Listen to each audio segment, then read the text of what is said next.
Thank you. Can you hear me okay?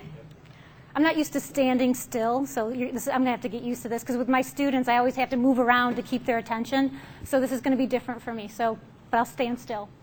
I want to kind of start out with a story. I've been a hospital pharmacist for about 20 years. So picture a patient that comes into the hospital from a nursing home, 82 years old, history of C. diff, comes to our emergency room. Comes to the emergency room because they fell. And they probably had 20 different reasons for falling, right? So they come in, the doctor gets the UA, sees that it's positive, thinks they have a urinary tract infection, and starts a quinolone on them.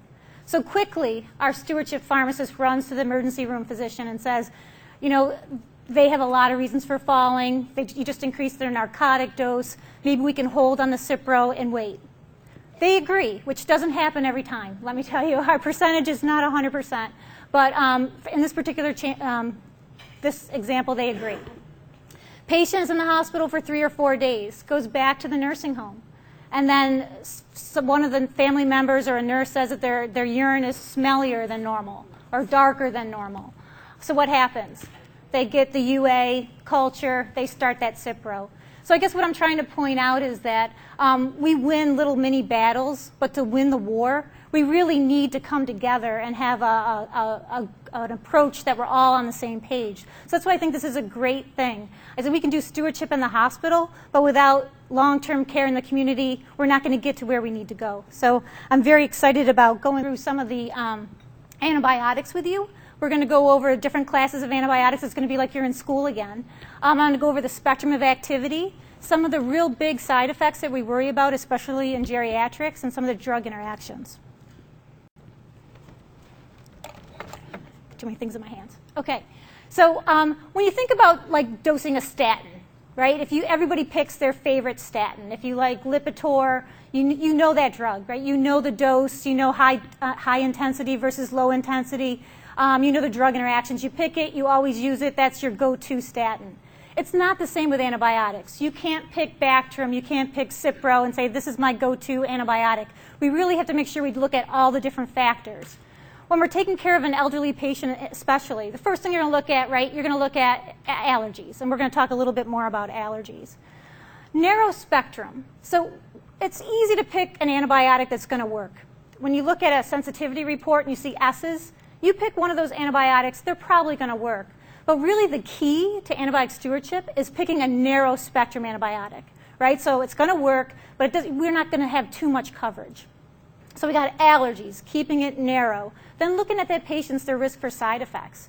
I mean, are they on Coumadin or warfarin where we're worried about a drug interaction? Are they on spironolactone where we're going to worry about their potassium going up? So you have to look at all these different things to figure out the right antibiotic. And again, I'm going to try to help your toolbox and give you some little pearls to try to help you bring it down to the most narrow spectrum antibiotic with no drug interactions and try to prevent any adverse effects for your patients. So as you know, there's different antibiotics that have a higher risk of developing C. diff and others that don't. So we do try to err on the side. I mean, if we're going to use an antibiotic that's narrow spectrum, let's use one that doesn't cause as much C. diff. So I think this is a great chart to know your high-risk medications. Fluoroquinolones are very high-risk medications. It's been shown. Second, third generation cephalosporins, broad-spectrum penicillins. These are drugs that when you give them to patients, they're going to affect their flora. They're going to give that C. diff bacteria room to grow and develop C. diff. So it's good to know when we're using a narrow spectrum, let's try to use ones that if we have a choice of all these different things, let's choose one that causes less C. diff. All right, so we're going to start easy, and then we're going to work our way up. But we're going to talk about the penicillin class. So when we talk about penicillin, penicillin is still a great strep drug. After all these years, if you need a drug for strep, penicillin is your go-to drug. That and amoxicillin, between strep and enterococci, penicillin, ampicillin, amoxicillin, those are your go-to drugs. And sometimes you see people when they're using it for urinary tract infection and you have an enterococcus in your urine. You can use penicillin, you can use amoxicillin. You don't need to go bigger than that. Augmentin, there's no reason to use augmentin if you have an enterococcus. Typically, enterococcus does not produce beta-lactamase. So again, keep it narrow. Dicloxacillin. Dicloxacillin is a penicillinase penicillin, so it's stable against penicillinase production for staph. So dicloxacillin is a great staph and strep drug. So when you're talking about cellulitis and you only want to cover gram-positives, dicloxacillin is a great choice. But bacteria get smart, right? So every time we use something, they'll figure out a mechanism of how to make it so that antibiotic doesn't work anymore. And with beta-lactams, it's beta-lactamase production. So we developed a drug, amoxicillin clavulanic acid, that actually blocks that beta-lactamase production or inhibits that production. So now, for certain organisms, like staph always produces beta-lactamase, E. coli can, Kleb can, anaerobes can. When we use augmentin, we've made a broad spectrum antibiotic. Now we have staph coverage, we have E. coli coverage when it produces beta-lactamase. Haemophilus can produce beta-lactamase. You can see the plus signs, right? It's a pretty broad spectrum except for Pseudomonas. And you also get anaerobic coverage with augmentin, which may be a good choice in some of your residents if you're worried about aspiration pneumonia. You're getting that extra anaerobic coverage. So looking at some of the kinetics, I'm only going to point out some interesting things. There's a lot of effects on food for different antibiotics. And I challenge you to, I actually had one of my students do this for me. I had him go through all the different antibiotic classes and say which antibiotics should be taken with food and which shouldn't, especially if they affect bioavailability. As pharmacists, we should be doing things right. When people are in our institution, in our hospital, we should be doing things right. So if you want the list that my student prepared for me and you want to make sure that you have it on your MAR, so we're doing it appropriately, let me know. You can email me and I'll send you the list. So that's one thing. Another interesting thing is with the difference between amoxicillin and ampicillin. If you look here, you can see that ampicillin's bioavailability is 30 to 55% compared to amoxicillin. We know that ampicillin is dosed 4 times a day and amoxicillin is dosed 3 times a day, right? Well, because that lower bioavailability with ampicillin, you actually can have more GI side effects. You have more drug that stays into your GI tract, so you have a higher risk for diarrhea. So if you have a patient who's on ampicillin and is having a lot of GI effects, they may do a little bit better with amoxicillin, again, because it has a better bioavailability and you have less GI antibiotic concentrations. So those are just some of the things I wanted to point out. The bioavailability overall for beta-lactams aren't great. So some of the antibiotics we're going to talk about, the bioavailability is like 90, 95%.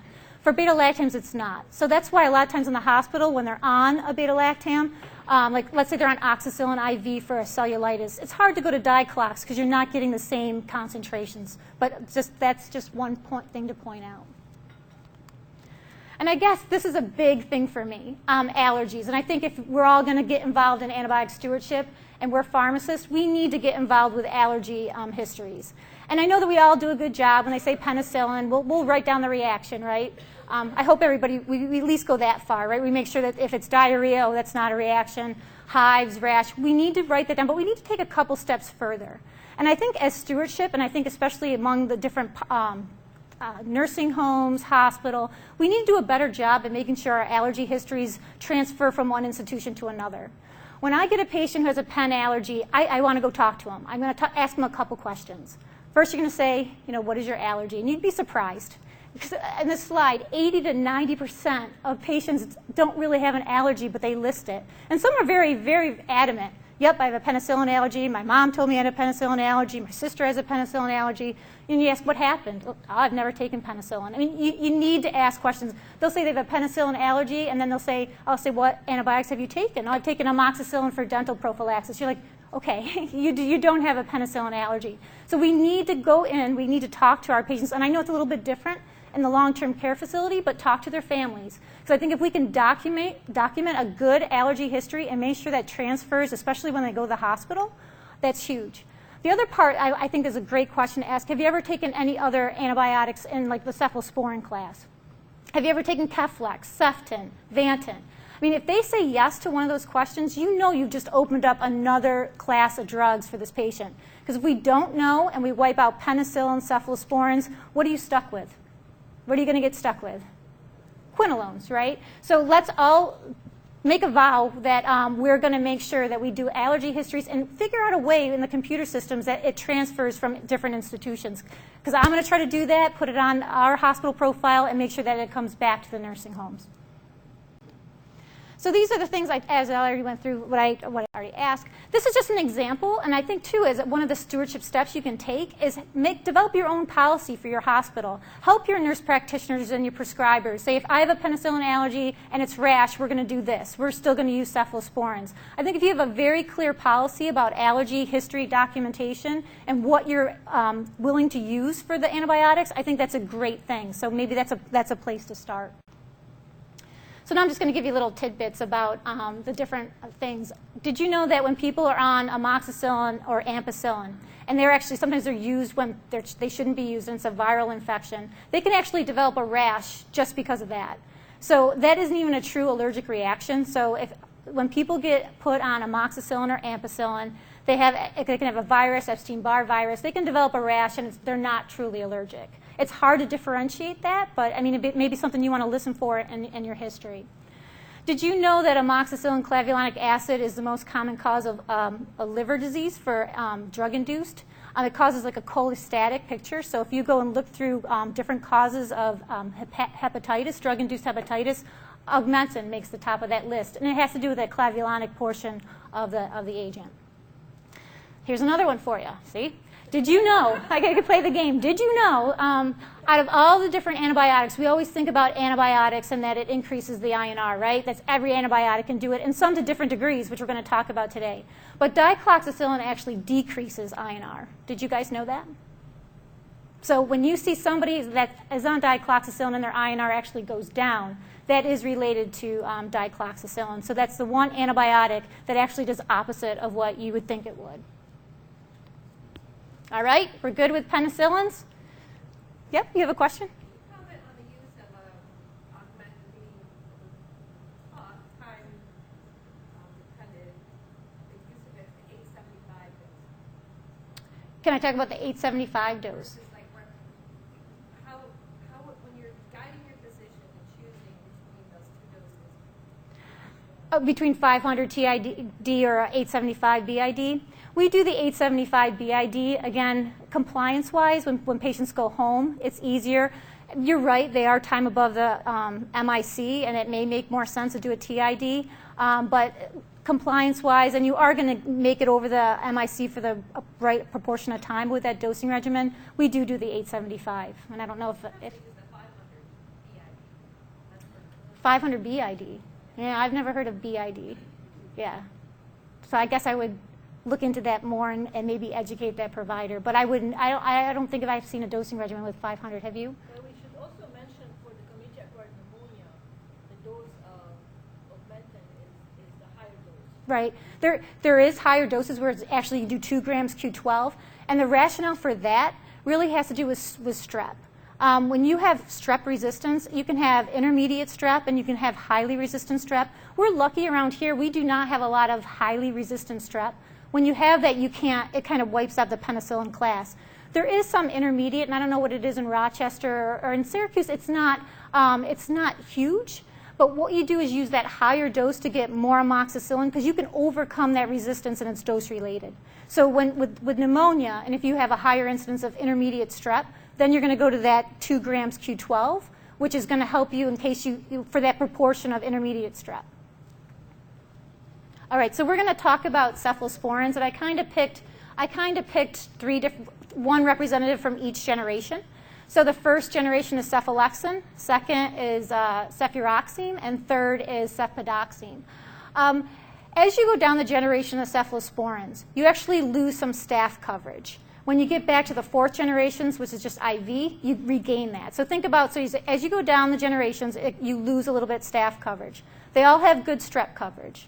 As you go from first generation, second generation, third generation, you're going to gain some gram-negative because beta-lactamase will wipe out a first-generation cephalosporin faster than a third. Okay?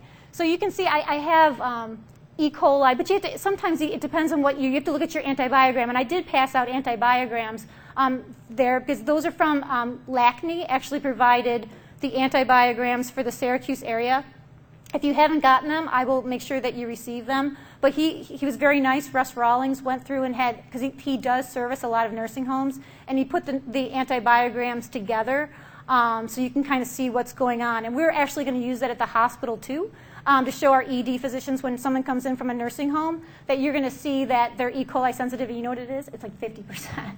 So not a good empiric choice. But if you haven't gotten that, I will make sure that you receive it. Okay, so where am I going here? I went through all, they don't cover Pseudomonas. We get better gram negatives with our third generations. When you look at urine cultures, and I don't know how often you guys are doing that, but I think that's something that you're going to be seeing, right? Because we want to make sure providers are using the best antibiotics. So I just wanted to tell you that when you're looking to use an oral cephalosporin on some of your urine cultures, you're going to see cefazolin listed. And cefazolin is going to be your surrogate marker for your oral cephalosporins. So beforehand, we used to use cephalothin to predict Keflex, but what they found that there were some issues with that. So they re-looked at it, and they determined that when you have a cefazolin MIC less than 16, that's going to help predict your oral cephalosporins. And it's going to be accurate about 97%. So again, if your MIC to cefazolin is less than 16 on your urine culture, you can use cephalexin, you can use a second generation, you can use a third generation. We always try to be less broad spectrum, right? So if you can use cephalexin, I would use that as opposed to a second or third. Let's say that your MIC is greater than 16 for cefazolin, and you really don't have a lot of choices for this patient. You can call the lab and ask them to test for a second or a third generation because, again, you're going to wipe out cefazolin or cephalexin first, but it still may be susceptible to second and third. So just so you know that if you're really stuck with a patient, you can ask the lab to test for cefuroxime and cefidoxime. So allergies, which I kind of mentioned, if someone has a true allergy to penicillin, your cross-reactivity is very, very, very small. So if someone has a penicillin allergy that's a rash, we will use a cephalosporin without even thinking about it. When it gets to be anaphylaxis, that's when we get a little bit more nervous about just going to a cephalosporin. Hives, we want to get a better history, but we may challenge a patient in the hospital. We may give them what we do like a little, like a half dose, and then give them the rest of the dose.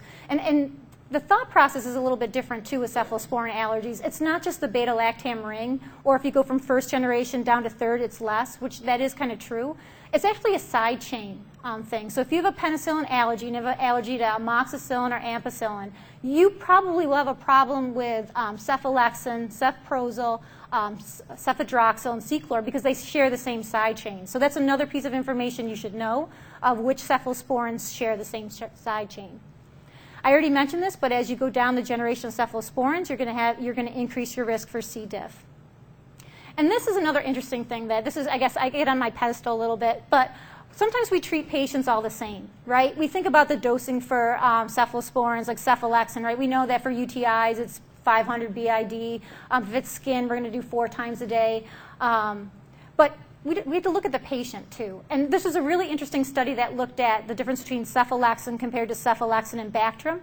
And this wasn't studying dosing at all, but I liked it because in the indications or in the methods section, they actually had a very nice weight-based dosing to how to dose the cephalexin.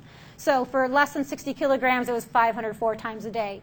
Greater than 80, it was 1 gram 4 times a day, which is in that range of things. So we treat people the same, but then we're surprised when like a 300-pound patient fails a 500 4 times a day Keflex regimen. So let's look at the patient. Let's look at their weight. Let's look at these different antibiotics. And not everybody's the same. Sometimes we have to go to the higher end for some of these more moderate infections if they're obese. So I kind of like that. I think that's a great dosing regimen that we've been actually using at St. Joe's. The other thing that no one ever thinks about this one either, but cefidoxime and cefuroxime, they're both prodrugs. So they have to be converted by esterases in your GI tract. So their bioavailability can be decreased if you use them with antacids or H2 blockers within 2 hours. It's just one you just don't think about. It's not a huge decrease in bioavailability, but it can decrease it slightly. So if you can fix it, we should fix it. All right. Okay, two drug classes down to nitrofurantoin, everybody's favorite drug, right? Nitrofurantoin is a good gram-positive drug. Again, we use this just for urinary tract infections. It's good for staph, strep. It's good for enterococcus. It has some VRE activity too. So sometimes when we have a patient, if it's just an uncomplicated cystitis, we can possibly use nitrofurantoin for that.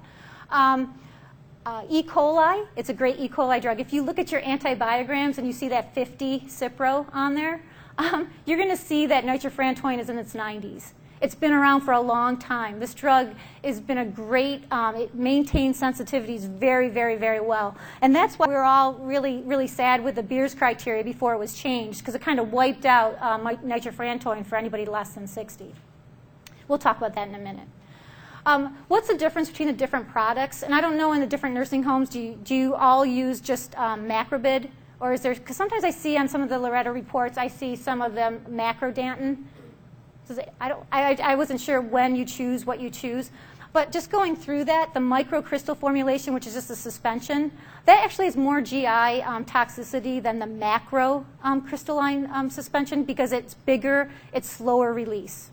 Macrodantin has to be dosed 4 times a day, as opposed to macrobid with the BID in its name, it's twice a day. But you can't like interchange those, right? So nitrofurantoin, if you're using the macrocycline formulation, it has to be 4 times a day compared to macrobid is twice a day.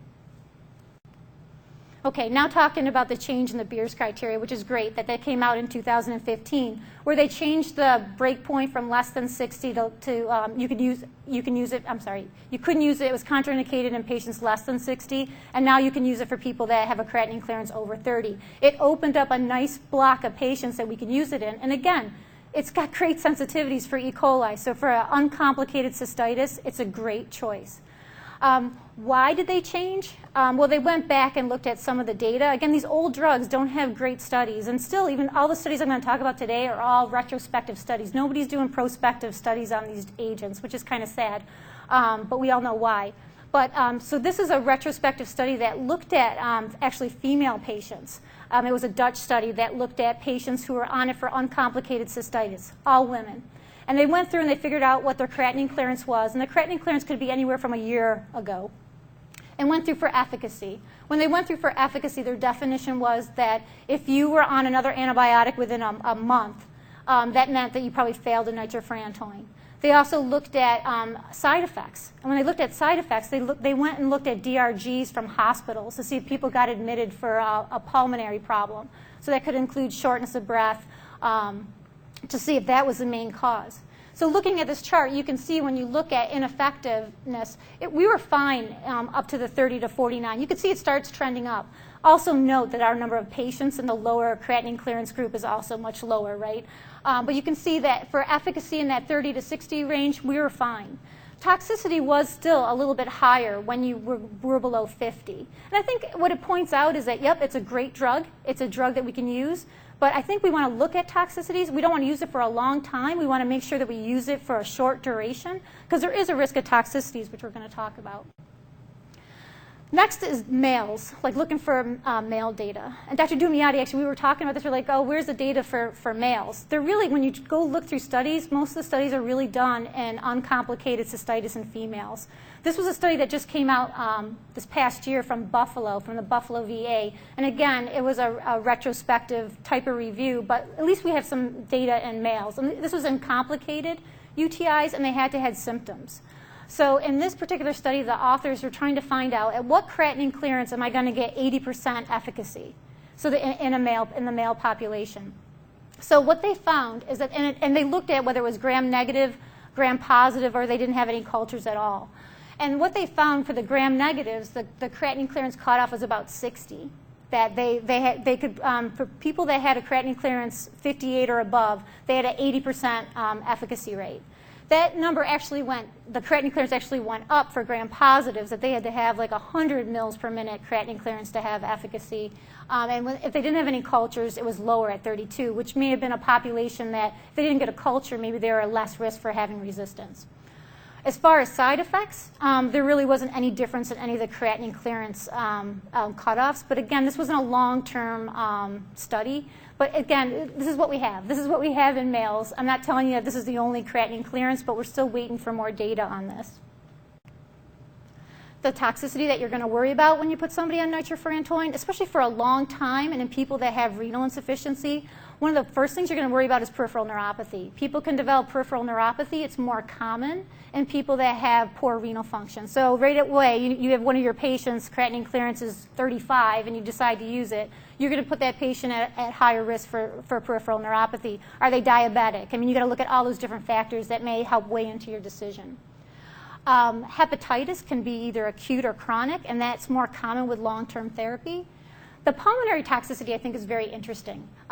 There's actually 3. I only put 2 on my slides, but you can have acute pulmonary toxicity, subacute, and you can have chronic toxicity. The acute, I actually think we had a patient in the hospital this past week who actually had nitrofurantoin acute toxicity. It's hard to tell the difference between that and a pneumonia. I mean, people come in with rapid shortness of breath. They can have a positive chest x-ray, but what you're looking for is a rash. You're looking for eosinophilia. A lot of these patients will have eosinophilia, which is a sign that it's an allergic reaction. As soon as you stop the nitrofurantoin, people get better very quickly. So this reaction typically occurs when you're on it for like a week or less. So this is something that'll happen fast. If you're on, let's say some people are on chronic suppression and you're on nitrofurantoin for a long time, that's when you start worrying about the chronic pulmonary toxicity. And for this, the symptoms can be very insidious, right? I mean, it could be like they start getting shortness of breath. It's not going to happen right away. They can have pulmonary signs, and this can actually be irreversible. So some of the data when you're looking at people that are on it for long term, we should be monitoring. One, there's a question if people should be on it long term for chronic suppression for UTIs, which I can think that's another part. But if they're on it, we should be monitoring them because this is something that could be reversible. We should also be monitoring their LFTs. Because, again, these are things that we can help prevent if they decide to use this antibiotic long term. But the Beers criteria, they say don't do that, especially over 6 months. You don't want to be on nitrofurantoin longer than that. Okay, moving on to Bactrim. Bactrim, again, another good drug. It's a good staph drug. We use it for community-acquired MRSA. Not that great for strep, especially for group A strep. So when you're worrying about a cellulitis and you know that it's staph, Bactrim will be fine, but you're going to miss that group A strep. It's not a good group A strep drug. It doesn't cover enterococcus. It covers some of your enteric gram negatives, but there is some resistance. Not great for pneumonia, too. If you look at some of the antibiograms, you're going to see H-flu have low numbers. So it's not your good empiric flu pneumonia drug. Some of the adverse effects, GI, when people are on higher doses of Bactrim, you can have GI with any antibiotic, but if you're on higher doses of Bactrim, you can see GI side effects. Hypersensitivity reactions, besides penicillins, this is your second, how many people do you see with a sulfa allergy? That's rash. Hematologic, it can cause some bone marrow suppression, and so in cancer patients, we try to stay away from this patient. We're going to talk about renal in a little bit more detail. I'm going to tell you a little bit more about hyperkalemia. But have you guys heard about the acute psychosis with Bactrim? Some of our ED doctors really think this is relatively common. Have you guys heard of that? Yeah, there is some data saying that Bactrim can increase that, but a lot of the data is when people are also on steroids, which then how do you know if it's a steroid or Bactrim? But there is some data that Bactrim causes some confusion. Let's go to the kidney. So Bactrim can cause a lot of different problems with the kidney. And that's why you think about, when you think about Bactrim, one of the things you should worry about is what am I going to do to this person's renal function? One of the first things that it can do is that it can actually block secretion. The trimethoprim component can actually block secretion of creatinine. So what does that mean? That means that, especially in an elderly patient, you can see that someone's creatinine is going to go up. And you don't know if that's true, like they're really having acute renal failure, or is it just because it's a false elevation because I've added a drug that's blocking secretion of creatinine in the glomerulus. So that's the part that always you have to know that the creatinine is going to go up a little bit, especially in your elderly population. It can cause acute interstitial nephritis. It can also cause acute tubular necrosis. It can crystallize in your urine. That's why, we always say take it with a lot of fluid. A lot of the crystallization in the kidney is more for the older sulfonamides, but again, it never helps to make sure people are hydrated. Last but not least, the trimethoprim component actually acts as a potassium-sparing diuretic. So what happens when people are on Bactrim, you can actually see their potassium go up. And this is a dose-dependent reaction. So the higher dose that you put somebody on of Bactrim, you're going to see that their potassium is going up. And we'll talk about some of the drug interactions with that. This was a study that they looked at. They're trying to decide if I use high-dose Bactrim, if I use low-dose Bactrim, am I going to see more acute renal toxicity, and am I going to see more hyperkalemia? So what they did is they looked at patients that were on either Bactrim 5 mg per kg per day, that was considered normal dose, or high dose was considered any Bactrim dose that was over 5. And if you think about it, like a Bactrim DS, double strength twice a day, it's probably in a 70 kilogram person, that's pretty close to a 5 mg per kg per day dose. So it's kind of using a double strength Bactrim BID in a 70 kilogram person or a higher dose. And when do they use higher doses? Well, for community-acquired MRSA, some practitioners use a higher dose of Bactrim for skin infections. I don't know if you guys have seen that in your nursing homes or not. But what they looked to see, what happened to their renal function. So they had this criteria where they had grade 1, grade 2, grade 3, grade 4. And if you moved from a grade 1 to a grade 2, you were defined as having acute renal insufficiency. Now, why is that blank? You see NA under that one part. What they figured, now the grade A or grade 1 is anybody with a creatinine of 1.4 to 1.9. So the authors kind of corrected for that change in creatinine that can occur just from Bactrim blocking secretion. So they didn't count you if you went from like 0.8 into that box, the grade 1 box, because they figured that was just normal. You had to go from grade 1 to grade 2, and it had to be at least a 0.5 change in your creatinine, okay? What they found is that people that were in that grade 1, that 1.1 to 1.7 group, they actually had a much higher risk for acute renal failure per their definition. High dose increased your risk. People that were on ACEs increased their risk. People that had a potassium supplement, and it probably had to do, they were probably on a diuretic, that increased their risk. So again, what is my bottom line here is that when you're starting Bactrim in a patient, you want to look at their baseline renal function. You want to see where they are. You want to see if they're on an ACE and an ARB. Those are going to increase your risk for having not only renal problems, but also potassium problems, which we're going to talk about. There's a couple studies that came out of Canada where they were looking for patients that were on Bactrim and other antibiotics, and they were looking for the risk of sudden death. So what they did is they pulled records that if you're on one of these antibiotics and within 7 days you were admitted to a hospital and died within 7 days, they were looking to see what increased your risk. These are all patients that were on an ACE or an ARB. Okay, so you're on ACE and an ARB and you get started on one of these antibiotics. Within 7 days of you being on that antibiotic, you present to a hospital in sudden death. And they did this all by coding. What they found is that when you're, and they used amoxicillin as your reference, right?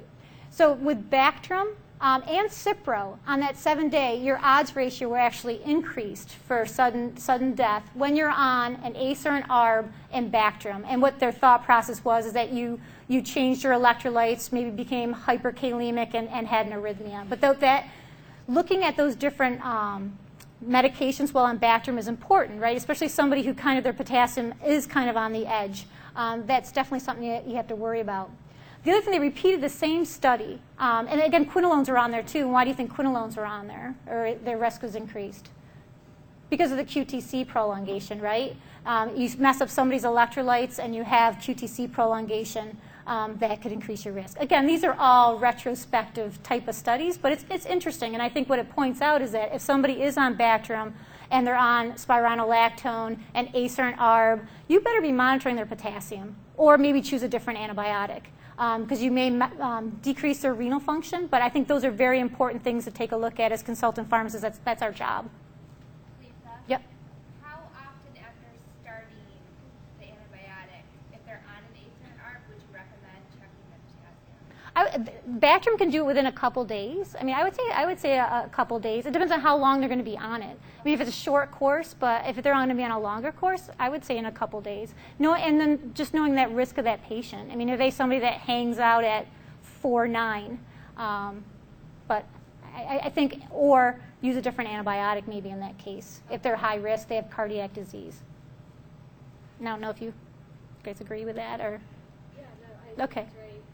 I'm curious though, how many of you see base metabolic panels available within Yeah, a it's, month or 2 months of starting it? I'm just curious. Sometimes they do a lot of labs. Sometimes they do right before they start them. Okay. They'll do CBC to be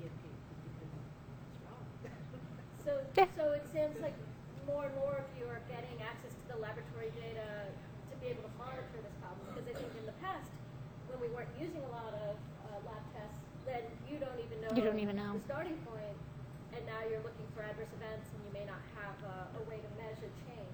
So that's encouraging. Yeah, that's good. That's great to be able to get that. Isn't there a reluctance still to use Bactrim in the nursing home population because of all those? I think that's true. I think that there are risks, and I think you have to look at the patient. I mean, there's some patients you may have much lower risk, and it may be a good option. But these are if you choose to use it, these are the things that you have to be worried about. And like I said before, not everybody's going to fit the right picture. You may have a perfect Bactrim, it may be a perfect scenario, or you're stuck. Maybe there's nothing else. Maybe it's an Enterobacter and that's your only choice that you have, and it's either that or sending them to the hospital. I mean, these are things that happen. So I think we just need to know what risk we have. And again, the hyperkalemia is dose-related. But I think it's interesting, I guess now, if you think about using Bactrim and you use it in like a 45-kilogram patient, right? That's above that 5 mg per kg dose. So again, treating everybody the same, that's where we get into trouble. So it could be high-dose Bactrim for that 45-kilogram lady that you use 1 DS BID.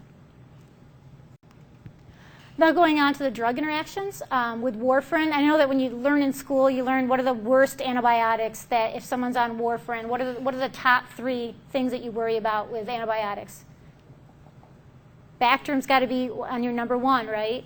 Bactrim, Cipro, fluconazole, an antifungal is also on there. Metronidazole, right? That's another one. That's a really big one. So these are things that when you start and they're on warfarin, you better be prepared to either monitor the INR more or maybe dose adjust down the warfarin in anticipation, I can't speak, of starting the Bactrim. But this, do you remember why? Remember from school, there's an R enantiomer and an S enantiomer, and the S enantiomer is the more potent enantiomer of warfarin. So drugs that, antibiotics that affect that 2C9, these are the big ones, and this is where trimethoprim sulfamethoxazole, metronidazole, that's why you see such a big change in someone's INR. If you inhibit it with Cipro, which can do that too, which is a 1A2 inhibition, it's just not as pronounced as what you see when you start Bactrim on patients. This was just a study kind of showing you this, that it looked at the mean change in INR and the percent of patients that were super therapeutic. And this isn't surprising, that an increase in your INR of about 2, which isn't good, and 69% of patients were super therapeutic. So again, if you're going to choose this drug, because maybe you have to choose this drug, you should be monitoring or decreasing the dose of Coumadin, maybe proactively, and you better make sure that you're monitoring their INR while they're on therapy, or you're going to make them super therapeutic. Then I always think about this. I always think trimethoprim alone, right? Well, with all this resistance, why can't we just use some of these old drugs again, which is what we're starting to do? So trimethoprim is available. So trimethoprim does not have that. It's the sulfamethoxazole that actually interacts with warfarin. So trimethoprim doesn't have that. If you have a sulfa allergy, you could use trimethoprim. The only problem I was trying to ask with our lab, how would I test it to make sure? Because you have better sensitivities with trimethoprim sulfamethoxazole. But again, it could be an option in somebody. If you look at some of like the European data, they use trimethoprim a lot for prophylaxis, for UTI suppression. Just, always got to think outside the box. Phosphomycin, yes? If you have a patient that has described sulfa allergy and you ask them what you took and it's Bactrim, would you? No, I just wouldn't use it. No, it's with the penicillins. You have all these different types, penicillin, cephalosporins. But with Bactrim, I wouldn't test that. I wouldn't re-challenge them. That I mean, there's desensitization protocols. Oh no, trimethoprim, you'd be fine. So if you had a sulfa allergy, if you had a sulfa allergy, you could use Bactrim. Right, it's a sulfamethoxazole component that causes the allergy. So you would be fine with trimethoprim alone. But again, the sensitivities may be different. So you would have to confirm that it's still susceptible to the trimethoprim component.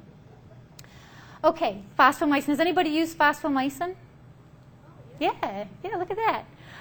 It is on the recommendation guidelines for uncomplicated cystitis and non-pregnant females. So it made the top 3 list. And when it made the top 3 list, we're all like, oh my God, phosphomycin.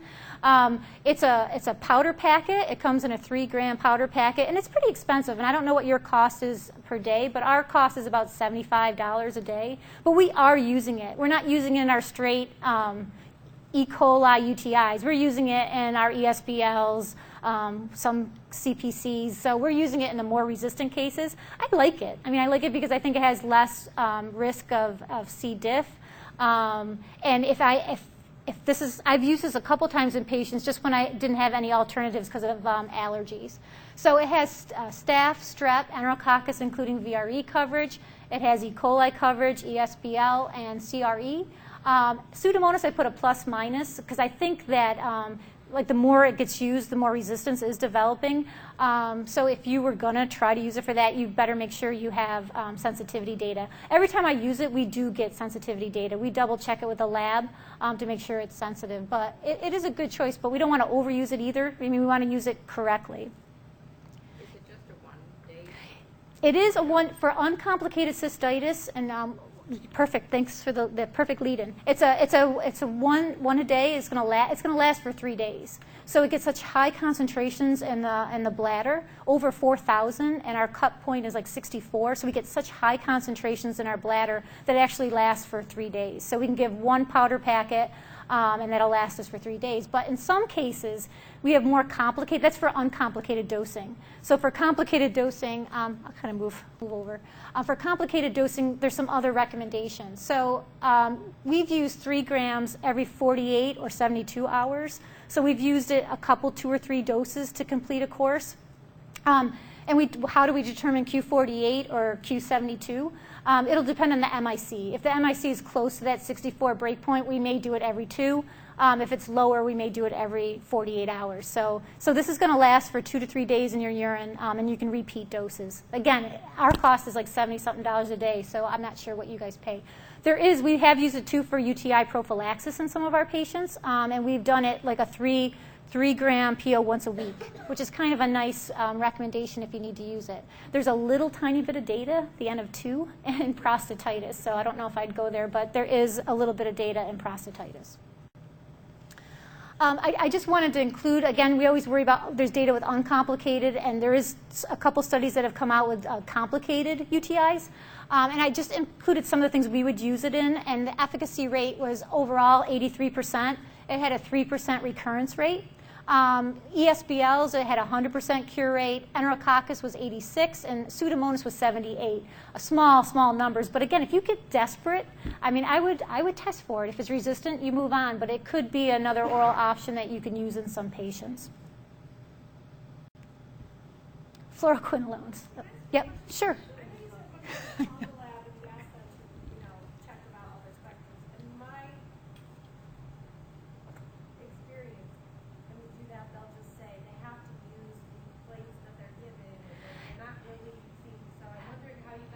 Yeah, I have a very close relationship with the micromanager, which I'm sure any not, but any stewardship pharmacist, and Libby can tell you too, like they have to be your friend. If you have trouble with it, I would ask to talk to the manager, because I think they have to do that because they're afraid people are going to ask for silly things. Like if you ask for something that's not correct and doesn't work, I think, but all the ID doctors, they always ask for different things. So I think if it's something that's reasonable, I would just say, can I please talk to your manager, because this is a different situation where we need it for a patient. And I think they're very reasonable when they know that. I think they're just trying to prevent some of the dumb things that get asked sometimes, and I don't know. I mean, sometimes they'll say things that would never work, and they don't want to be testing things separately. But I would talk. They were subjected to just whatever was on that label. Yeah, they have cards. Yeah. Yep. They have cards, but they have the ability to test things different ways. Yeah, so they have like e-tests and different things when you need to use them. So there is the card, which is the standard, but we do it all the time in the hospital. So yeah, just make them do it. Are you from Syracuse? Talk to Russ. Okay. So quinolones, you see all these pluses on quinolones, and I think that's what makes them scary because, well, scary, good for doctors sometimes, right? So it's easy. You can choose a quinolone, and you're going to be right all the time. But you can see that Cipro's not a good strep drug. and I make my students repeat this out loud, Cipro's not a good strep drug, because it isn't. You should never be using Cipro for strep. There's been a lot of times where people are on Cipro and what grows out? Strep, because it's just not a good strep drug. They're not good for staph either. Don't do it. I mean, sometimes when people have cellulitis and they think, oh, we're going to go big guns and we're going to use a quinolone, it's not a good choice. A lot of the, what will happen is you develop resistance, and that's where a lot of the MRSA comes from. So don't let your prescribers use quinolones for cellulitis. I mean, diabetic foot is a different story, right? But for a simple cellulitis, they should not be on a quinolone. Enterococcus too. Enterococcus, it does have some activity. And I guess if it's in the urine, it may be an option, but our drug of choice is amoxicillin. I mean, every time you see Cipro on somebody with an enterococcal and they don't have an allergy, you should fix it, because there's no reason they should be on Cipro for enterococcus. It is a great gram-negative drug. It's good for Pseudomonas, except for us, right? We have 50%, or very low percent for Pseudomonas. It's not 50 for Pseudomonas. It's in the 70-ish for Pseudomonas. So we're ruining the drug because we're using it too much. It does cover atypicals, so for respiratory pathogens, when you have to use atypical coverage, it does cover that. Moxie does not cover Pseudomonas, but it does have some anaerobic activity, so that's the difference between some of the quinolones. I'm sorry, what? Do you have experience using that with the synergetic effect? The amoxicillin with the Synergy with amoxicillin and fluoroquinolones?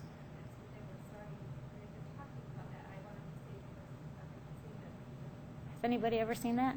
I mean, the only thing, are they trying to cover strep with it, with Cipro? Are they doing Cipro amoxicillin? Is that what they're doing?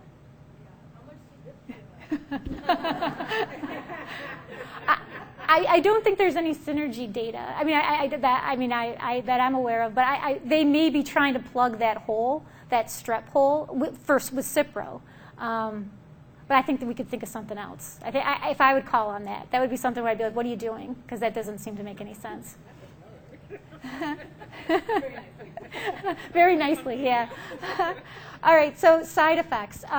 We're going to talk a little bit about the QTC prolongation. I mean, that is real, right? So quinolones can increase your QTC probably about 8 milliseconds. So if you have somebody who's has a lot of things going on, and it could be another thing that pushes them over the edge, and we'll talk about some of those other risk factors.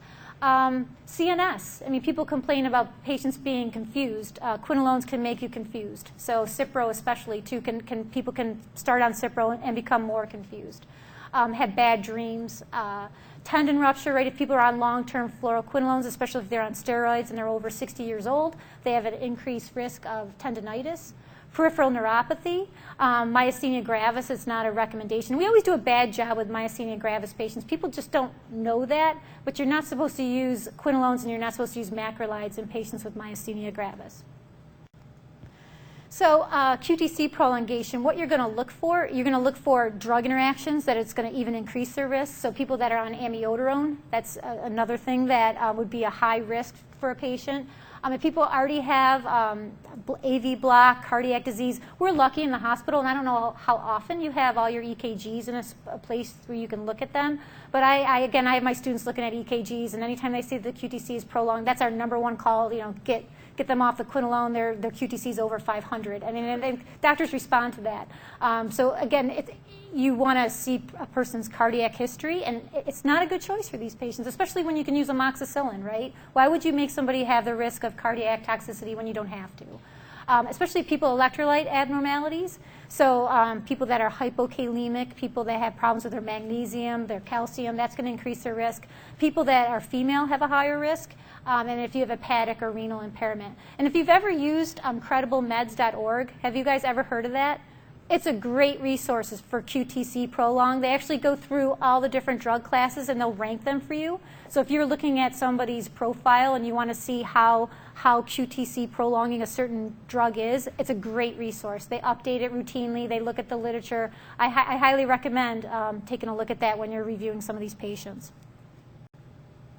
And this is my other thing that, we're pharmacists, and I think that when I see a drug interaction with a quinolone, let's say they need to be on a quinolone and we couldn't get it off, right? So they're on Cipro.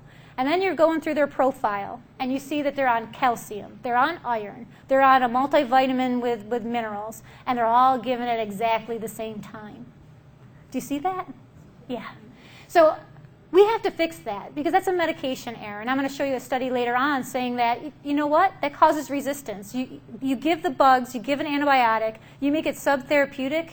That's beautiful, that they're so happy they develop resistance. So I think that we should all make standard administration times. We try to do that at our hospital. We have standard administration times for quinolones. So you know that you're going to dose them 8 and 8, or if you want to do 10 and 10.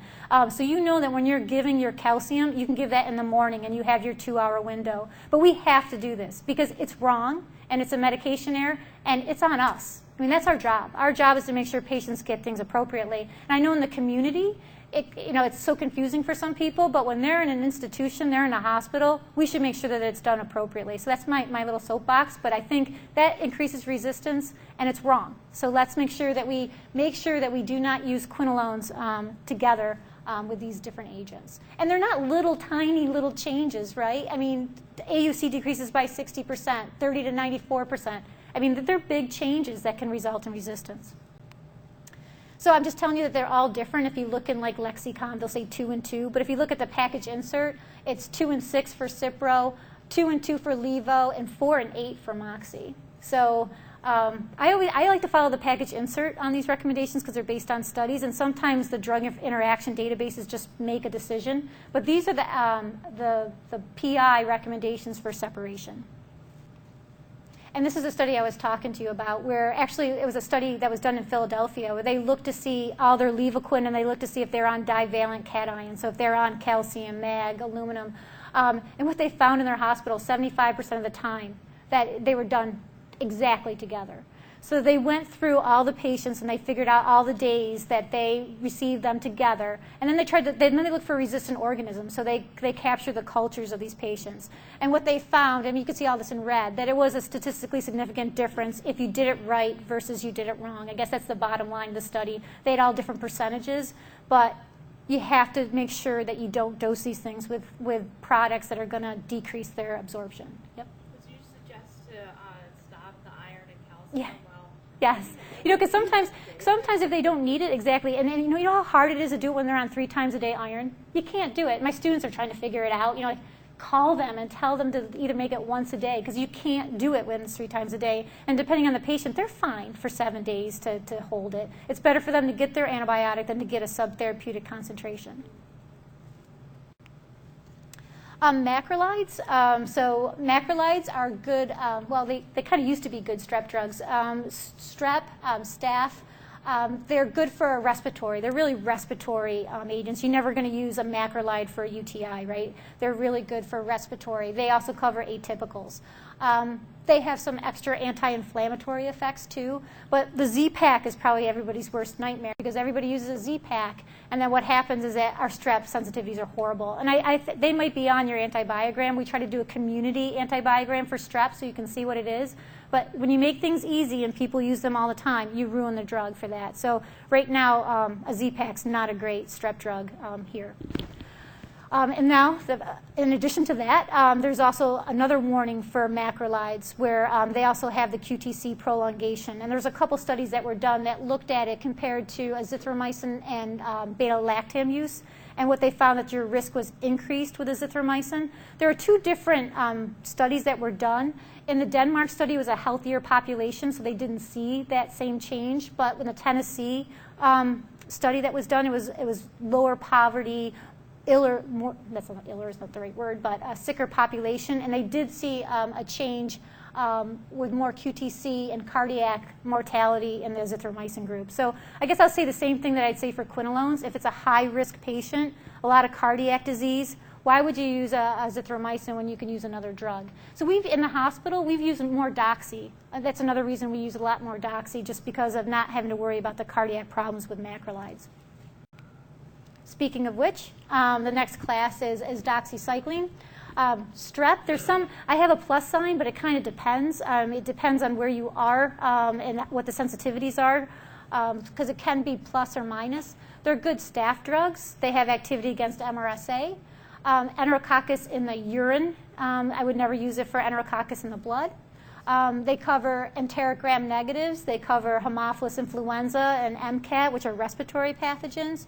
And they cover atypicals. But again, you need to know your sensitivities in your area.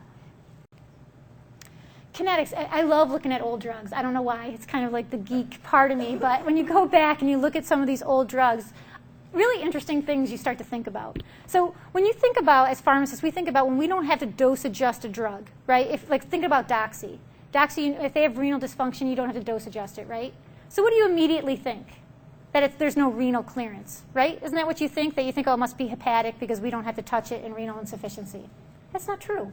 For doxycycline, it actually gets pretty good elimination in the urine. It's 35 to 60% eliminated in the urine. The rest of it is biliary excretion, and it actually goes through your GI tract.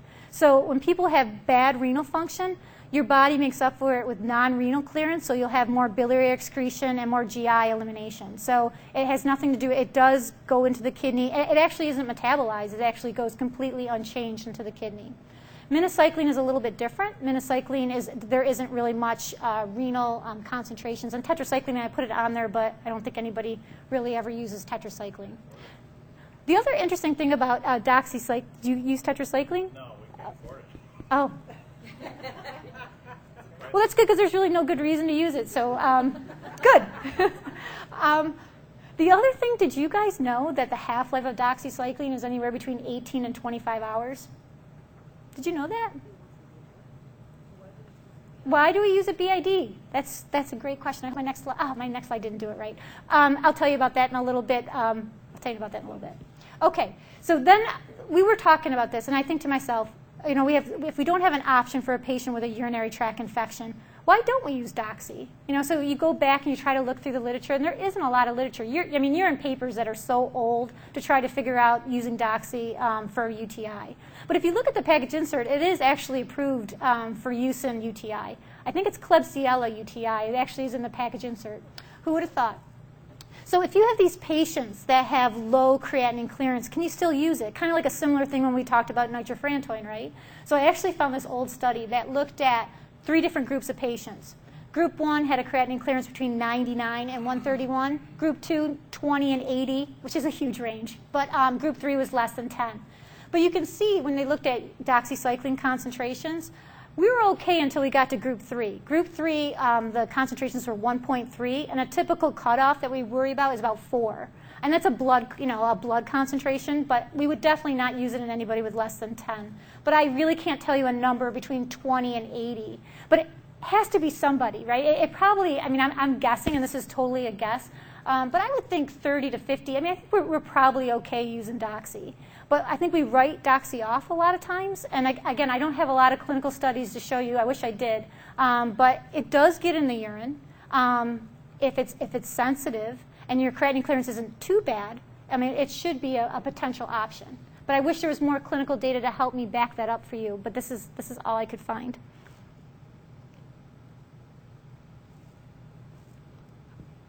Some of the side effects. So when you think of doxycycline, what do you think about? You think about the esophageal ulceration. Is that what you guys think about? Yeah, that's what I think about. I think about, and I always make sure, again, my students always say that you got to take it with a full glass of water. If you look on your MAR and you have it dosed before bedtime, that's not a good idea. We want to make sure that, they're laying down anyways, but you don't want it to be right before they go to bed because it's toxic to the esophagus. So that's an important point. And then why all these different products, the Hyclate and the monohydrate, what do you guys use at your institutions? So I know the cost is always different between the two, and there's tablets and capsules. And does anybody know? Do you know which one is supposed to be the worst one for if you have esophageal ulcerations? This is like a trivia question. If you have a really bad patient, which doxycycline preparation is the worst for people for esophageal ulcerations? Oh, good. I'm going to teach you guys something today. Okay, so it's actually the Hyclate because it's more acidic, and it's the capsule form. Did you know that? I didn't know that. So it's the Hyclate formulation, and the capsule form is the most irritative to the esophagus. And that's why some prescribers, I guess, use the monohydrate because there's less GI ulceration problems with that. But there's a lot of cost difference that I can't even start to talk about. Then minocycline has its own CNS side effects. So this isn't a class effect. It's really very, very specific to minocycline. People can have lightheadedness, CNS, and this is like within day 2 or 3 of starting therapy. They can have autoimmune problems with it. They can have that bluish-gray discoloration in their fingernail beds and their skin. So those are very specific to minocycline ADRs. Okay, so here's the package insert. I just wanted to make sure you guys could see this. So the usual dose of oral doxycycline is 200 milligrams on the first day of treatment, and you do it 100 Q12, followed by a maintenance dose of 100 milligrams per day. So in the package insert, it says to use it once a day. You load on the first day with 100 Q12, and then you give 100 a day. But in the management of more severe infections, particularly chronic infections of the urinary tract, 100 milligrams Q12 is recommended. So typically, we're just doing the loading dose every single day. That's what we're doing. But it's funny, the severe infections are chronic UTIs. That's where that came from. So what happens when we use it for lung and other things, right? I mean, you wish there was more data to help guide us, but I think it's very interesting. And again, I'm not telling you to change your dosing. I just wanted you to think about this with me for a minute. There is a little bit of pharmacodynamic studies that show that at higher doses, you get more killing effect. So one author said with a half-life of being 22, 23 hours, he recommended doing 200 Q12 for, he said, 4 to 5 days, because it's going to take you that long to get to steady state and then go down. I'm not promoting that to you. I'm just saying that I wish there was more data with some of these older drugs to make sure we're dosing it correctly. Interesting, right? So again, I'm going to say it again. So here's our antacid stuff, right? Our iron. Can we, again, make sure we have a system in place that you don't have doxycycline and iron put together because you're not getting it absorbed. Again, these numbers are huge. It doesn't, the one thing, remember tetracycline in milk and all that stuff, that doesn't hold true with the newer tetracycline. So doxy and minocycline, you don't have to worry about if you administer it with milk or not. But it does, iron does affect the absorption of doxycycline and minocycline. So we got to make sure we do that correctly. Clindamycin. Moving on, we're almost done. Clindamycin is a good staph drug, it's a good strep drug, and it's a good anaerobic drug. It doesn't have any gram-negative coverage at all. So where you're going to see this used is probably skin, but we don't like to use this first line because of its high risk for C. diff. The other thing that comes up with clindamycin, when you look at dosing, you'll see that it'll say you can go up to 600 milligrams PO Q6H for some patients. If you do that to a patient, they will not tolerate it. I don't know of too many patients that would tolerate a 600 milligram oral dose. So we try to keep the doses between 300 and 450. And I guess if it's a very severe infection, then you may have to up it, but it's hard for them to tolerate that high of a dose. Chronic suppression, and I'm gonna end soon. When I try to look for data for chronic suppression for UTIs to try to give you some words of wisdom, I really don't have too much to say. I'm going to talk to you a little bit about methanamine. I mean, there's some data with vitamin C that really says it doesn't work. It says that using vitamin C to help with UTIs really doesn't have that great of an effect. Cranberry juice, I have not looked at all that data to say that. I know that there's some studies that say it's good, some studies say it's bad. So I really can't comment on that. But let me comment on what I can comment on. There was one Cochrane review that kind of looked at chronic suppression therapy to see if it's a good thing to do or not. I just want to note that these aren't not done in nursing home patients. I mean, these studies really are done on premenopausal women, postmenopausal women, but not a lot of long-term care facility residents. So it's really hard to get the data set together that makes it very strong. And what this Cochrane review showed that while they're on antibiotic suppression, they don't have a UTI. But as soon as you take it off, they develop one.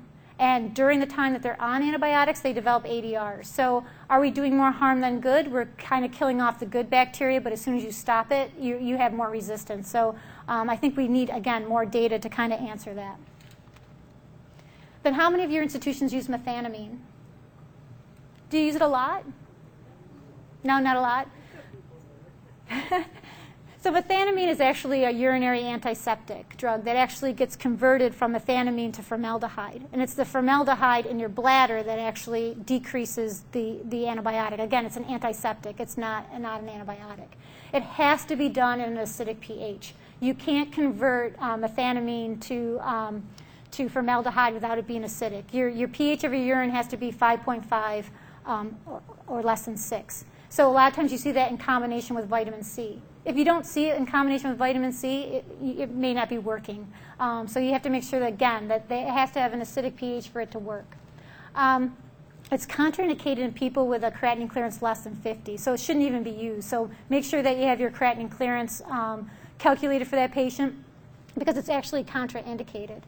If you're dehydrated, if you have hypophosphatemia, and you can't use it in combination with Bactrim. Actually, that combination will cause precipitation in the kidney, so that's not a good idea. The other thing that people sometimes use it for catheters, when people have urinary catheters in place, it doesn't work. It has to actually sit in your bladder for 3 to 4 hours for it to have effect. So if you have a catheter in place and you're using methanamine, you're not going to see any effect with that. So I would recommend looking at those patients and maybe making another recommendation. The big side effects you see with that is nausea, vomiting, diarrhea can occur, and if you're not dose adjusting it appropriately, you can actually get bladder irritation because of the too much formaldehyde that's in your bladder. What about peridium? What about peridium? Yeah, peridium is really an analgesic, so it only helps to decrease the burning. I know I've seen people that are on it longer than the 2-day recommendation. I have not looked at the data for that. I'm not a big, the ID physicians can talk about it, but I'm not a big fan of that because I think it hides, it kind of masks. So if someone has burning, they may need a different antibiotic, and that's actually a symptom that needs to be treated. We treat a lot of people that don't need to be treated, but if they have dysuria, that's something that should be treated. So I only know the community data. I don't know the long-term care data for that. So again, looking at that for methanamine, really the Cochrane review that I could find showed that it doesn't work for anybody with renal tract abnormalities, and it's only for short-term treatment. So again, not a lot of data for that. So I hope I didn't throw too much at you, but I hope I gave you some tools that you could use when you're doing stewardship in your hospitals. And you can always feel free to contact me if you want more information on something, because I think, again, together we can fight it, but we can't do it alone. So thank you. Okay. Can you tell me what's your approach to patients on linezolid and agents? So the question is the use of linezolid and SSRIs?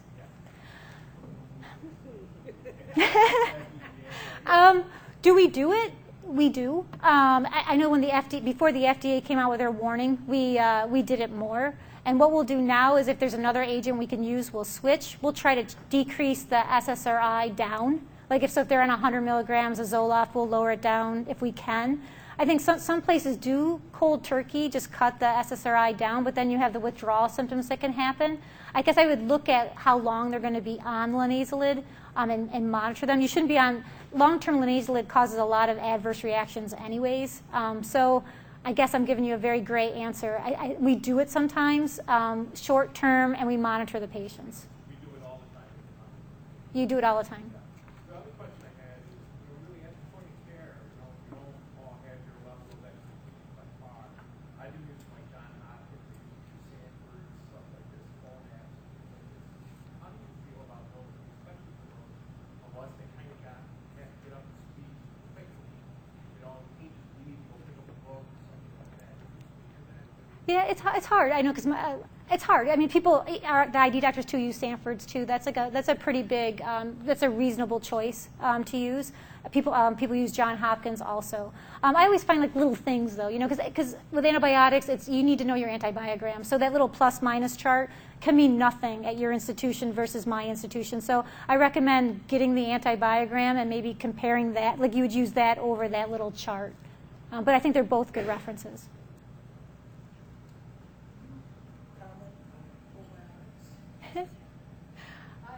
I'm gonna leave that to Dr. Dumiati to do.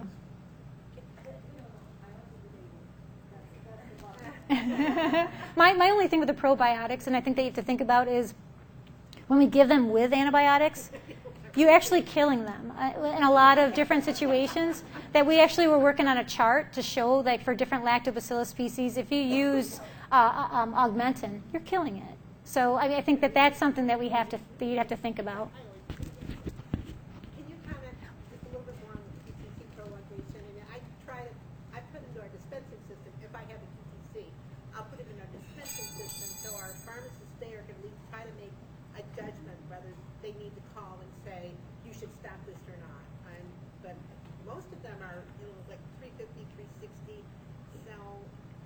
Yeah, that I'll use anything I can to stop a quinolone. I'll tell you. So I'll use anything I possibly can. So if they have a cardiac risk, I'd be like, oh, let's try this.